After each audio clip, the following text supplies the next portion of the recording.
η οποία ακούγεται στον χώρο της Ορθοδόξου Εκκλησίας, της ακολουθίας και στη λατρεία της, ονομάζεται Βυζαντινή μουσική.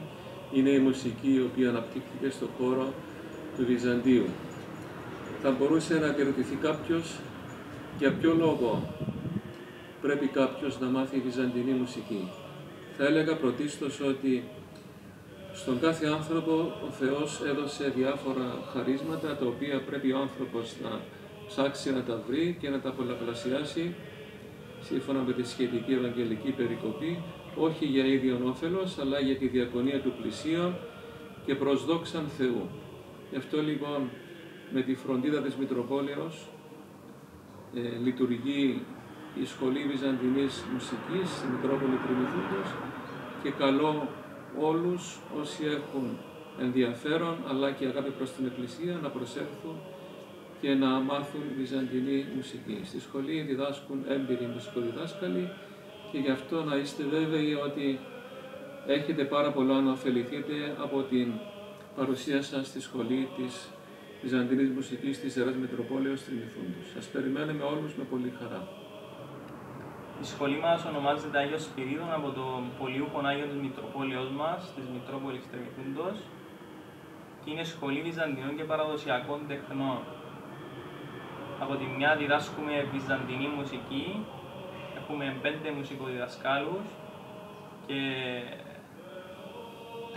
4 τμήματα, 2 παιδικά, μία της προπαίδειας και έναν κανονικό, το πρακτικό τμήμα, το διετές, και την πενταετή φοιτηση και βέβαια την εξαετή φοιτηση που είναι για το δίπλωμα. Από την άλλη έχουμε και τις παραδοσιακές τέχνες, τη μουσική.